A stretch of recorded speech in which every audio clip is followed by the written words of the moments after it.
Hi, it's Paris from Epic Reviews, the tech channel, and just got a brand new dishwasher I wanted to tell you about.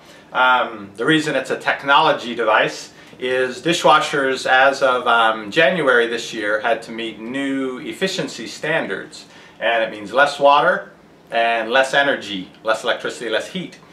So the challenge is getting the dishes clean with this limited amount of water and only a limited amount of electricity to work with. If you happen to be looking for a dishwasher, ours went out a little while ago. That's why I have a new one here, not just for fun purposes.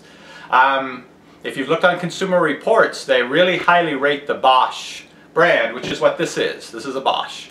And if you look at the user reviews, they're terrible. There's lots of people saying these are terrible dishwashers. You think, what's going on? So I had to search further on other websites to try to get an idea. And I found that a lot of the dissatisfaction comes from two things. One, these take a long time to wash. It's a very long cycle. I think it's an hour and a half.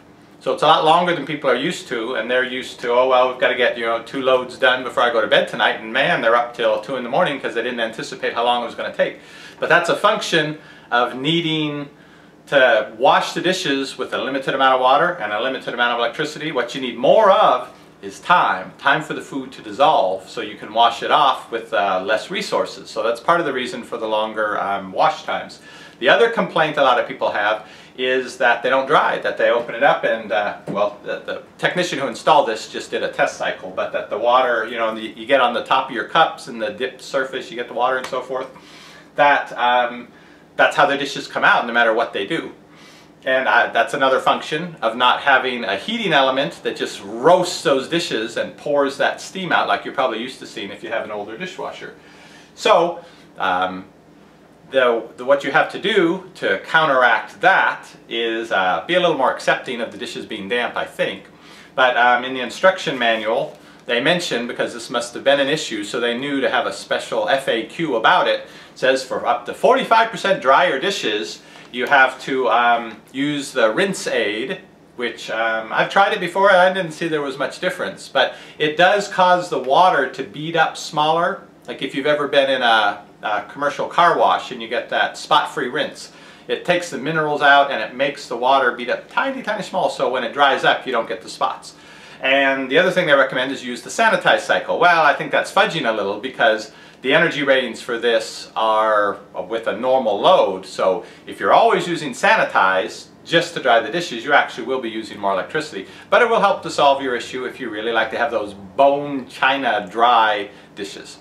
So I have not used this yet, and I will confess that for the past few days, knowing the dishwasher was coming, I didn't want to keep washing all the dishes by hand. So I have quite an assortment here, and I'm going to load it up.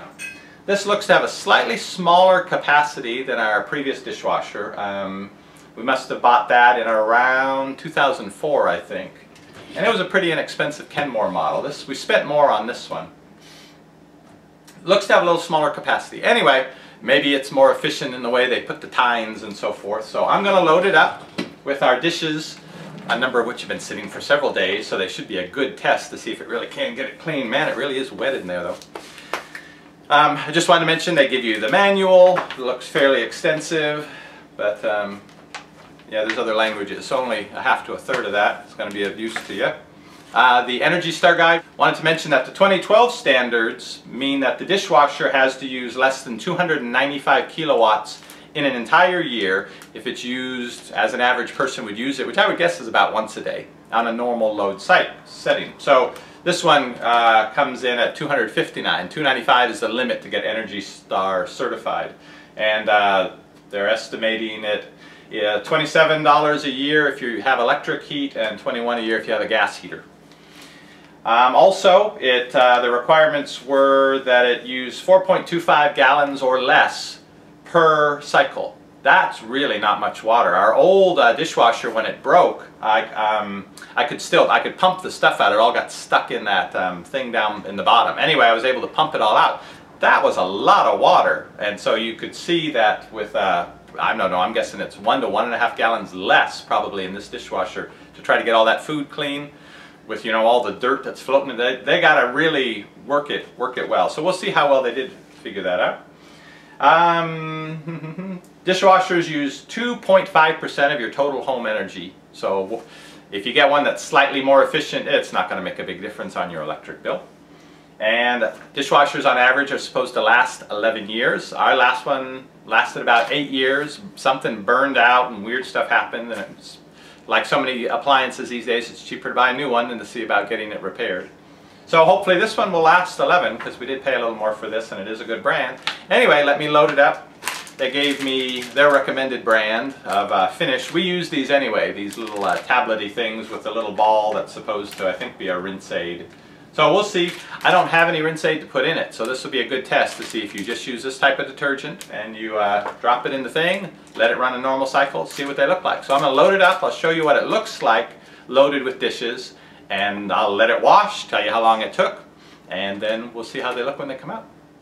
Alright, I've loaded the top rack here, and I have to say it doesn't hold, I don't think it holds nearly as much as the top rack in our previous dishwasher, but of course I got so many to wash now, maybe I'm a little biased. Part of the issue is there's no space to slide things back here along the outside edges. I always used that to put in things like this. I could get several spatulas and big spoons along the edges. I don't have that space to work with now. And back here there used to be a flat tray with a very small mesh for things like wooden spoons. I could put them in there. I didn't have to worry about them falling down, you know, and blocking the spray arms and so forth. So that's kind of an issue with the top rack. Let me do the bottom rack and see what I think. Well, as somewhat disappointed I was with the top rack and that I couldn't get quite as many dishes as I could in the old dishwasher, I am doubly impressed with the bottom rack. This has got to be probably close to twice the number of dishes I could get into the old dishwasher on the bottom. This one, the spacing is so close and they've got that angle so you can just pack them in there. Of course, our dishes don't all match up. We have different sets, which complicates things a little, but still, this is so many more dishes than I could wash in one load with our own dishwasher. Remains to be seen with them spaced so closely together if they're actually going to get clean. Room for plenty of silverware, a lot more silverware. The issue is all of this weird shaped stuff. Where does it go? I think it's going to have to go in the top, but then I'm not going to be able to do many cups. Anyhow, I'll try to sort that out with the next load, I think. Alright, got my little soapy deal here, I guess properly called detergent. That must be the rinse aid. Yeah, so I drop it in here, and this says to close, slide, and push. Slide and push down. Okay, well, there it goes. That wasn't so hard after all. I don't have the rinse aid again, so I'm going to see how it turns out on a normal load with just the regular detergent. Here we are at the top. This, of course, is the latest style with all the buttons at the top. I think it's kind of a pain because how can you see what's going on? But anyway, this is what we got. And that was, those lights are left over after the last guy. I mean, the installer did it. So I guess I'll turn it off. So all the lights are off. Turn it on. By default, it wants to do auto. So I guess I'll let it do auto rather than normal. It knows better than me how dirty they are. Well, I know they're pretty dirty. I'm not going to do sanitize. And close it up, and I assume it will start right up. Okay, yeah, I hear watery sounds. And you notice down here, this is kind of cool since it has the dirt there isn't cool. Since it has the buttons on the top, the recessed hidden buttons, how do you know if it's on? Well, probably you can hear it. It's pretty quiet, but anyway, they give you a light on the ground so you know it's running. I don't know if that light changes to green when it's clean. I think that would be cool, but I don't know that that's going to happen. Pretty quiet. Anyway, if it gets loud, I'll let you know. Otherwise, I'll see how long it takes. I'll start a timer, and when it's done, we'll see how they look. Alright, well, the dishwasher finished. The red light has disappeared from below it, and it made a beeping noise, several beeps at the end to let you know that it's done. This was a while back. I actually wasn't here. This is later at night. And my wife said, though, it seemed over 2 hours to do the whole load. I don't know if that's usual. I chose auto, not normal, so I guess it keeps going until it thinks the stuff is clean. So we still got lights on that say clean and refill rinse aid and auto. you're supposed to turn it off. So there we go. That's right. Well, it's warm inside. It's wet. I mean, even on the very edge of the door. So I know these dishes are not going to be completely dry. Well, actually it feels clean. It feels warm and clean.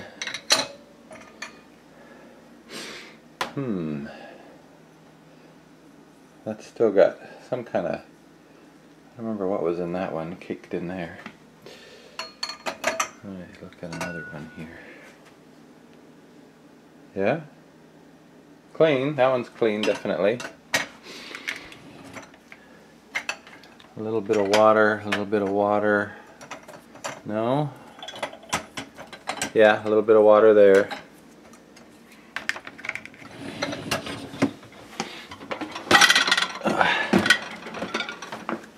Well, how did the ones that were really packed in there do?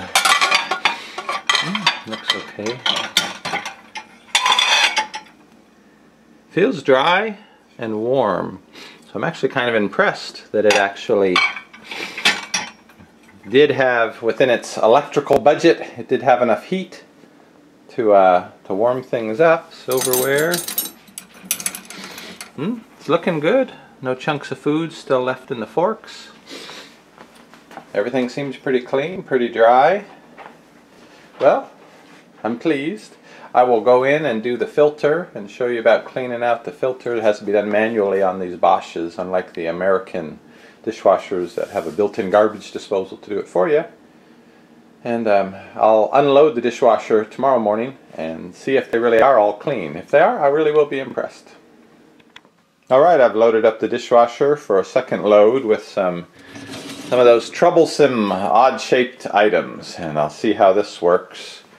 But I have to say I was very pleased with, after I unloaded the other dishes, they were clean. Other than one glass that I think some filmy stuff had really gotten stuck on inside of it, everything else came out very clean. The glasses, really, you could see all the little scrapes and defects in them.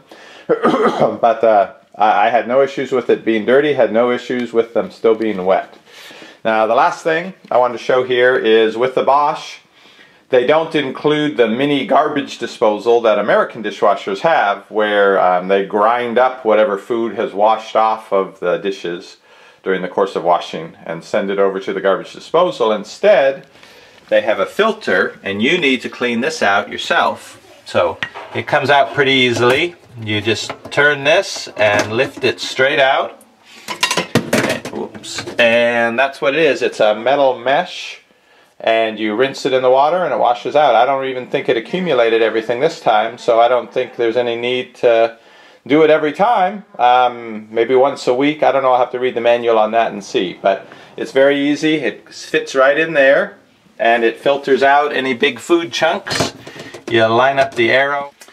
Alright, so I drop it in place there, push it so it's right down into the groove, turn it so the arrow lines up, and it's in there solid, and that's it.